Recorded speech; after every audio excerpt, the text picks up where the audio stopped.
Good morning, friends. You ready for some coffee and Bible? I sure am. Ah, happy January 14th. Today is day 14, and we are going to go through today Genesis chapters 37 through 39 and First Chronicles chapter 2, verses 3 through 6, but also, I forgot to put that on here, chapter 2, verse 8. So, with that, let's go ahead and get started.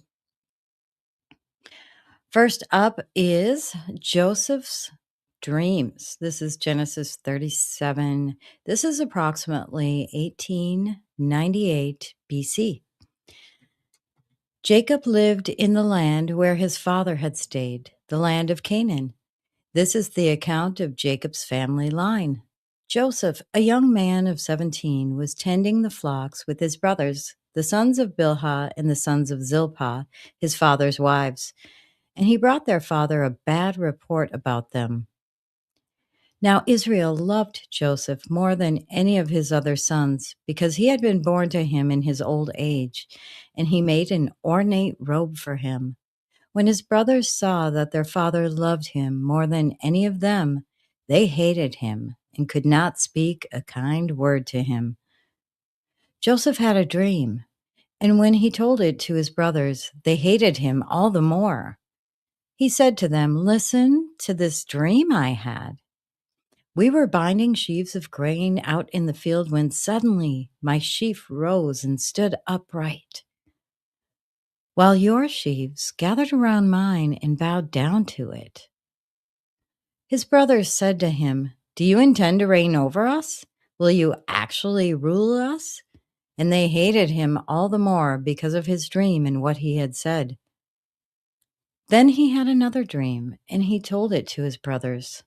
"Listen," he said, "I had another dream, and this time the sun and the moon and 11 stars were bowing down to me." When he told his father as well as his brothers, his father rebuked him and said, "What is this dream you had? Will your mother and I and your brothers actually come and bow down to the ground before you?"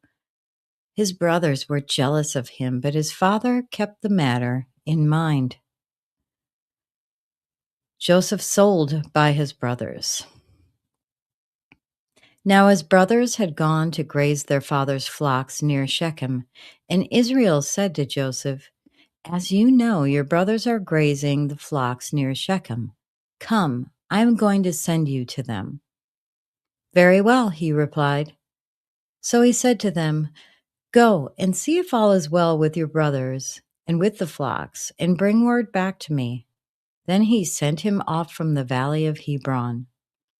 When Joseph arrived at Shechem, a man found him wandering around in the fields and asked him, "What are you looking for?"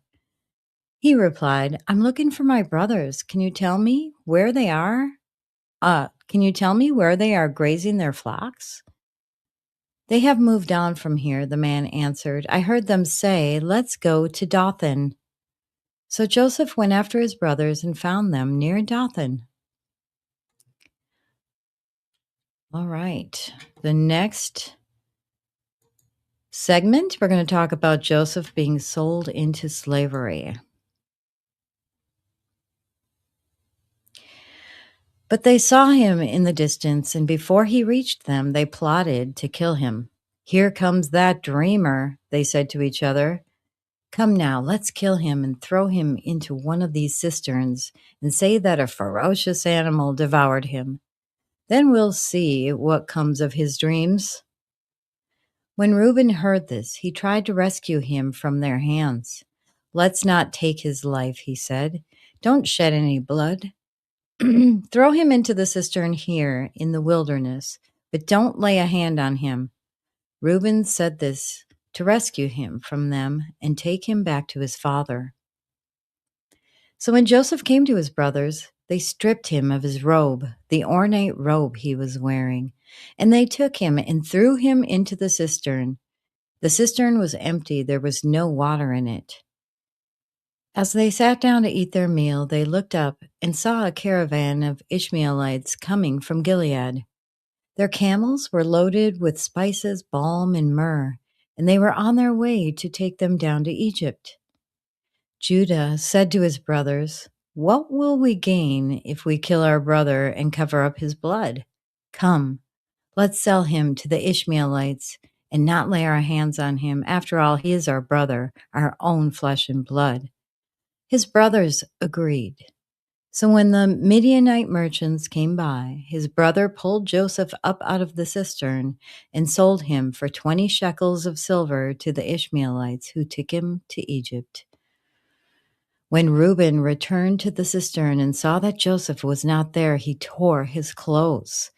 He went back to his brothers and said, "The boy isn't there. Where can I turn now?"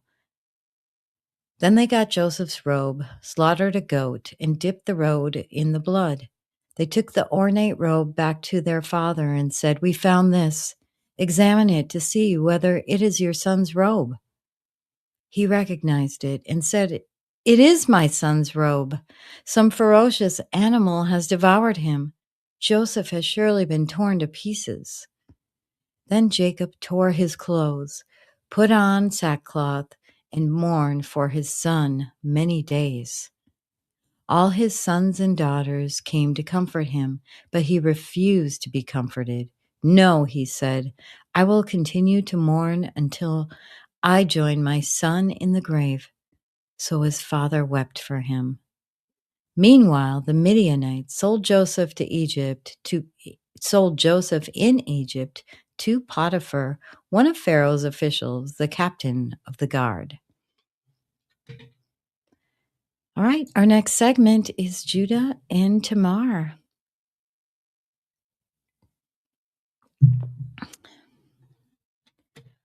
Genesis 38. At that time, Judah left his brothers and went down to stay with a man of Adullam named Hira. There, Judah met with the daughter of a Canaanite man named Shua. He married her and made love to her. She became pregnant and gave birth to a son who was named Er. She conceived again and gave birth to a son and named him Onan. She gave birth to still another son and named him Shelah. It was at Kazib that she gave birth to him. Judah got a wife for Er, his firstborn, and her name was Tamar. But Er, Judah's firstborn, was wicked in the Lord's sight, so the Lord put him to death. Then Judah said to Onan, "Sleep with your brother's wife and fulfill your duty to her as a brother-in-law to raise up offspring for your brother." But Onan knew that the child would not be his, so whenever he slept with his brother's wife, he spilled his semen on the ground to keep it from providing offspring for his brother. What he did was wicked in the Lord's sight, so the Lord put him to death also. Judah then said to his daughter-in-law Tamar, "Live as a widow in your father's household until my son Shelah grows up," for he thought he may die too, just like his brothers. So Tamar went to live in her father's household. After a long time, Judah's wife, the daughter of Shua, died. When Judah had recovered from his grief, he went up to Timnah, to the men who were shearing his sheep, and his friend Hira the Adullamite went with him.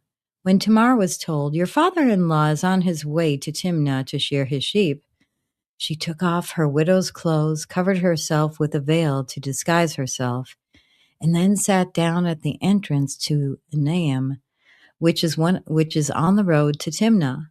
For she saw that, though Shelah had now grown up, she had not been given to him as a wife. When Judah saw her, he thought she was a prostitute, for she had covered her face. Not realizing that she was his daughter-in-law, he went over to her by the roadside and said, "Come now, let me sleep with you." "And what will you give me to sleep with you?" she asked. "I'll send you a young goat from my flock," he said. "Will you give me something as a pledge until you send it?" she asked. He said, "What pledge shall I give you?" "Your seal and its cord, and the staff in your hand," she answered. So he gave them to her and slept with her, and she became pregnant by him. After she left, she took off her veil and put on her widow's clothes again. Meanwhile, Judah sent the young goat by his friend, the Adullamite, in order to get his pledge back from the woman, but he did not find her. He asked the men who lived there, "Where is the shrine prostitute who was beside the road at Enam?" "There hasn't been a shrine prostitute here," they said. So he went back to Judah and said, "I didn't find her. Besides, the men who lived there said there hasn't been any shrine prostitute here." Then Judah said, "Let her keep what she has, or we will become a laughingstock. After all, I did send her this young goat, but you didn't find her."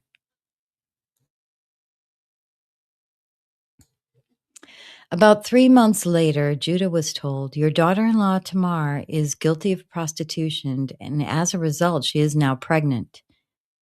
Judah said, "Bring her out and have her burned to death." As she was being brought out, she sent a message to her father in law.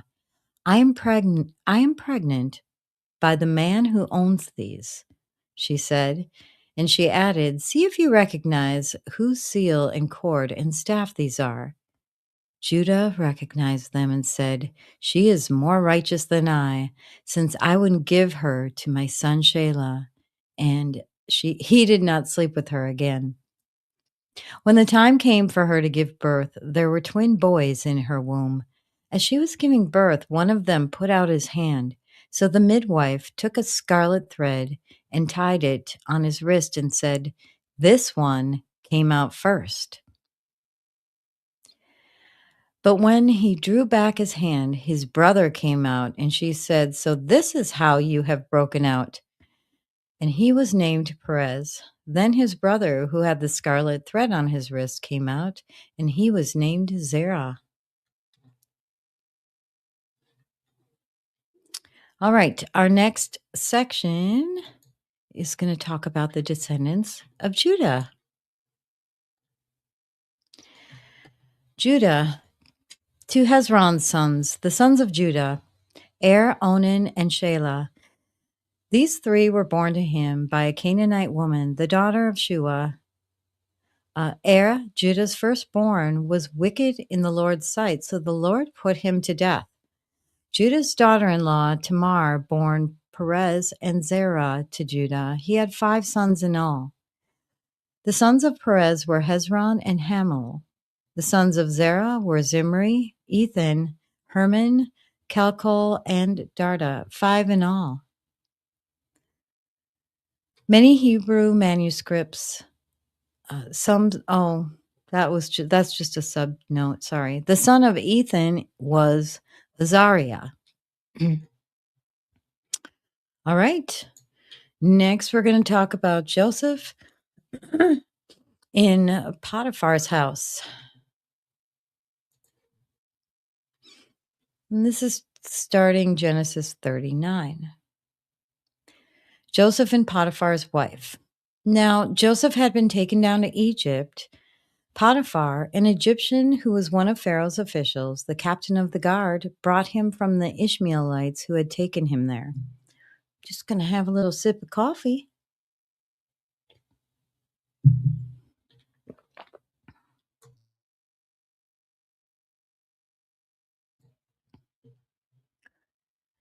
The Lord was with Joseph so that he prospered, and he lived in the house of his Egyptian master. When his master saw that the Lord was with him and that the Lord gave him success in everything he did, Joseph found favor in his eyes and became his attendant. Potiphar put him in charge of his household, and he entrusted to his care everything he owned.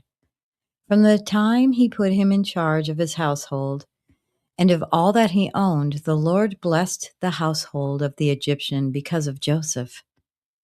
The blessing of the Lord was on everything Potiphar had, both in the house and in the field. So Potiphar left everything he had in Joseph's care, with Joseph in charge. He did not concern himself with anything except the food he ate. Now Joseph was well built and handsome, and after a while his master's wife took notice of Joseph and said, "Come to bed with me." But he refused. "With me in charge," he told her, "my master does not concern himself with anything in the house. Everything he owns he has entrusted to my care. No one is greater in this house than I am. My master has withheld nothing from me except you, because you are his wife. How then could I do such a wicked thing and sin against God?" And though she spoke to Joseph day after day, he refused to go to bed with her or even be with her. One day, he went into the house to attend to his duties, and none of the household servants was inside. She caught him by his cloak and said, "Come to bed with me." But he left his cloak in her hand and ran out of the house. When she saw that he had left his cloak in her hand and had run out of the house, she called her household servants. "Look," she said to them, "this Hebrew has been brought to us to make sport of us. He came in here to sleep with me, but I screamed. When he heard me scream for help, he left his cloak beside me and ran out of the house."